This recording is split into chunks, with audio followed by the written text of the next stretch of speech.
Hello, good evening. How you doing there?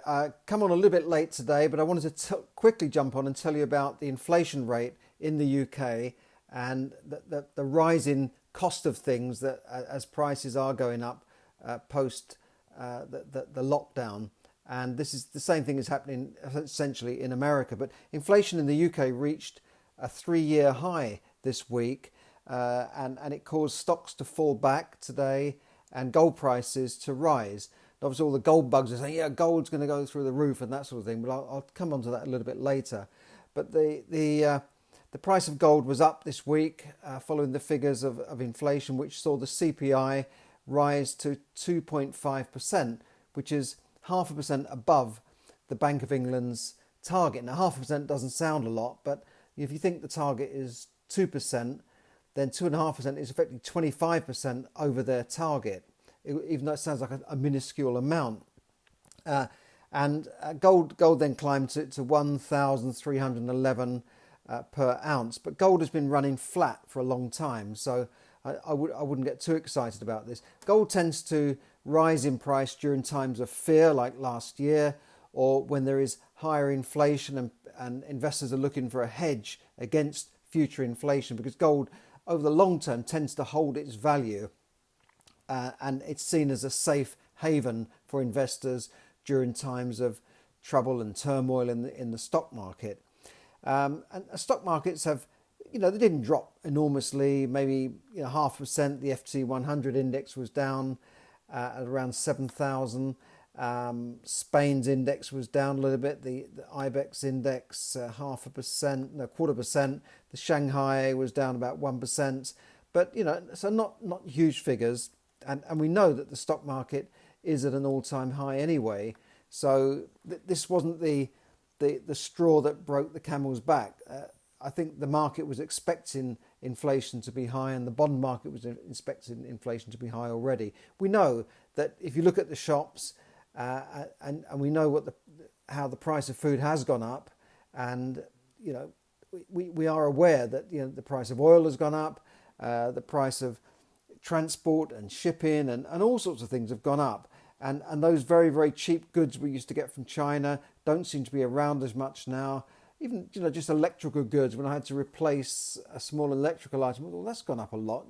That used to be, you could get them for 10 or 15 pounds, and now they're 30, 40 and 50 pounds. So I think we all knew that inflation was coming after the end of the lockdown and all the trouble from last year. But the Bank of England are saying, don't panic. They expect inflation to go up to maybe 3% and then peak and then come down. And other analysts have also said that, if people haven't got the money to spend, then prices will have to come back. If people, when these income schemes end and the furlough scheme ends, people are not going to have so much money to throw about. So prices might have to come back because of consumer or lower consumer demand. We've also seen that price of second-hand cars, for instance, has also gone up in the UK and America. This is probably partly due to the fact that the new car production has been slowed down by the lack of these microchips. So there's all sorts of things happening, and and we know that house price inflation has obviously gone up as well. That the Office for National Statistics say that in the past few months, inflation is rising on food, clothing, fuel, second-hand cars. The Land Registry confirmed that house prices were up by over 10% year on year, putting the average property value at over £250,000, 254,000 in the UK, and that's just a little bit less than March's all-time record of 256,000, a couple of thousand less. Maybe the market's slowed slightly as the stamp duty holiday has come to an end at the end of June, and agents are telling me that things are slowing down a bit, but they're not drastically worried. So what does this mean for the economy? Well, I don't think it's going to affect things too much. The Bank of England and the Federal Reserve are also saying that the same thing, that things will peak and then come back again. But we shall have to see. Could it mean that interest rates will go up? Yes, I think if inflation continues to rise, then the usual blunt instrument is to increase interest rates to sort of dampen consumer demand and dampen things down a bit.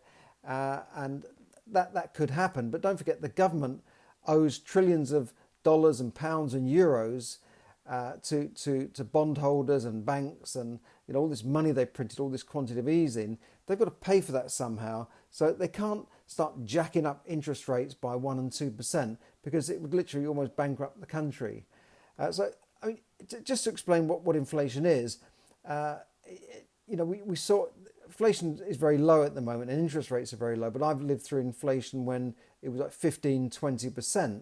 Can you imagine every year something going up by 15 or 20%? Or you can imagine having, £1,000, say £100 in the bank, and next year that pound is, the spending power and the buying power of that pound is only £80. Well, with 2 or 3% inflation, it's not going to affect things a lot in a year or two, because like £100 in the bank, next year the buying power of that money sat in the bank will be £97. But then as it accumulates over the years, you could see that the value of money in cash gradually erodes, and it kind of always has done. If you think about what it took to buy a house, say 10 or 20 years ago, and if you'd bought that house and the house has now gone up in value, and then think about what if you'd left that money in cash in the bank. And some people did this. A lot of people sold properties and sat on cash for years, hoping that the market would come back to zero, but it didn't happen. We know that the effect of inflation does erode the spending power and the value of cash, and it's especially now as they are printing more of it.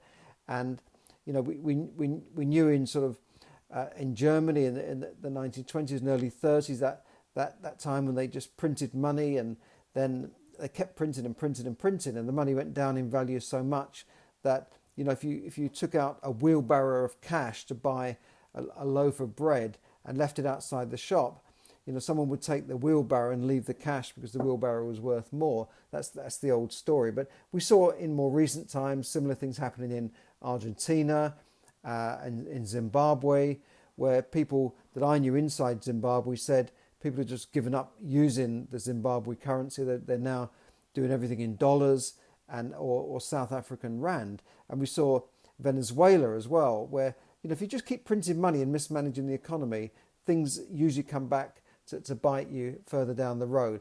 Then there's lots of theories about people saying there's going to be a reset. We're all going to go onto Bitcoin. Well, I'm not so sure. I don't think that will necessarily happen. But there is this talk about resets and that sort of thing. But we know that the governments have got to do something to rein this in and eventually stop sort of printing all this money and do something about it. And that will happen, I think. That's got to happen. But at the moment, Joe Biden in America is on a big spending spree. But I think in the UK, we might be a little bit more sensible. But of course, in the long run, your money is usually better off in assets like property or stocks and shares. If you know what you're doing, if you're investing in the right areas, your money will always grow. And it always has done. Whether it's low inflation, high inflation, money invested in real assets has always done better than money sitting in the bank on deposit or certainly under your mattress. Gold is another thing. Some people suggest having a small percentage of their portfolios in gold. I certainly wouldn't go all in on gold, but it does hold its value over the longer term. Some people see it as the real money, that if money collapses, you've still got this gold. I don't think money's going to just collapse like that. But gold is quite a useful hedge against inflation. But there have been periods when gold hardly rose in price for years. So you could have been sitting on gold and then you've got to store it or hide it under the floorboards or pay a bank deposit to store it for you or some method. And you're not earning any interest on it. You're not earning any money on gold unless you somehow find a way there are schemes where you can rent out your gold. So it's always difficult to know what to put your money in. Property is at an all-time high. So is it the right time to dive into property?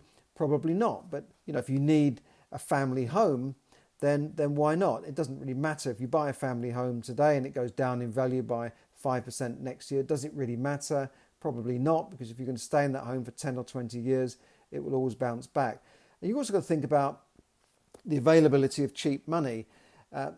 Before I remember before the 2008 crisis, when there was this banking crisis, and you know, you could borrow money quite easily. You could get on the phone. I used to phone up my lender and say, look, I need a further advance. And they would just do it on the phone, no valuation. They say, how much do you want? I said, well, I need another 20,000 to buy another property. In those days, you could buy a property with, say, a 20,000 deposit or a 30,000 deposit, because you could get 85% buy-to-let mortgages, in some cases 90% buy-to-let mortgages. And they would send me the money out with a cheque. It was amazing. And if you needed another deal, you do it on the phone. Or mortgages were so easy. In fact, I used to ring up, I think it was Birmingham Midcharge I did most of mine with, they're part of the Halifax. You'd more or less arrange a mortgage on the phone. It took about half an hour and that was done. Yeah, you'd have to send some paperwork in and that sort of thing, but it was so easy. Interest rates were a bit high, but you could get hold of money very easily. And then this banking crisis came about, and in 2009-10 there were cheap properties around. I went back to my broker and said, well, what's the situation? He said, well, a lot of the schemes that I think he said he had 2,000 schemes on his laptop, 2,000 different mortgage schemes, and they'd come down to a few hundred. They literally pulled everything. There were no more self-certification mortgages. You couldn't just certify your income on a buy-to-let. You had to now provide proof of income. There was no more 85%. That had come right down. It's come back up a little bit now, but not up to what it was. And then it became very difficult to get hold of money. So although interest rates did come down at that point, so the mortgages I had already, I saw a great windfall, because payments were coming down from sort of say 500 or 600 down to sort of 300, and suddenly I was in big profit on the rent, whereas I was just about breaking even before with the higher interest rates. And they fell from, when I was paying 6-7% on interest rates, and they were falling down to like 2, 3, 4%, and it was incredible. But it was difficult to get hold of new money. That's the point I'm making.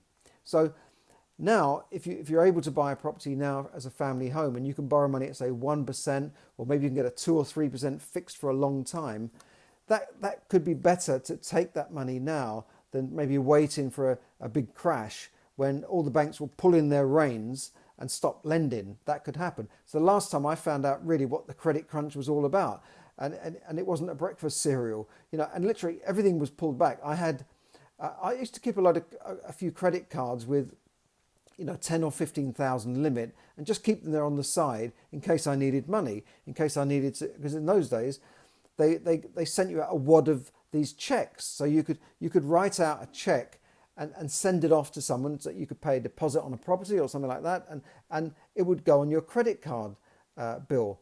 Well, suddenly I found out that these credit cards were not being renewed, or they were reducing the credit limit. So all that available credit was just pulled in and reined in, and never really came back to the same respect. They don't send you out a checkbook with your credit card now. Well, I haven't seen it, and the limits seem to be lower, and they don't increase it so easily. They sort of pull it back. So if you're in that situation where it does become a bit of a credit crunch, then you might be able to buy your house cheaper next year or the year after, but can you get hold of the money? Can you get the mortgage that you would have got now? And is it going to be at the same rate? So that's something you've got to weigh it up and balance that out.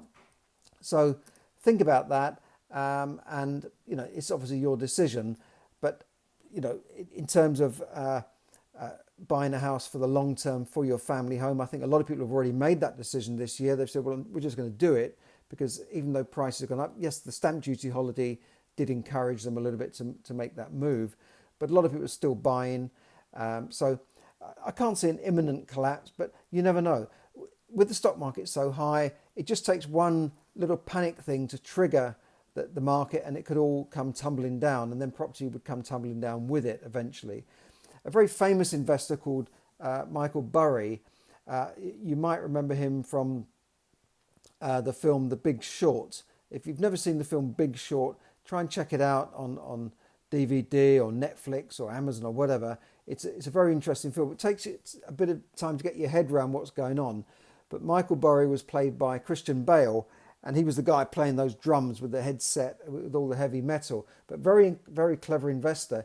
He figured a way out he knew that the market in mortgage-backed securities was about to collapse, and he figured a way out of shorting that market. He almost invented a new market for himself to short that market. Shorting means you are predicting that the value of something is going down. So if you short a share, you buy a put option on the share, you're predicting that the value of that share will go down and that you're profiting from it. I won't go into the whole options side of it, but you can profit enormously from that share if it goes down. If it goes up, you lose the bet. But it's a gamble, really. So the upside is very high, but the downside can mean that you lose your money. Whereas if you just buy the share, the upside might not be so high, but if it goes down in value, you still own the share.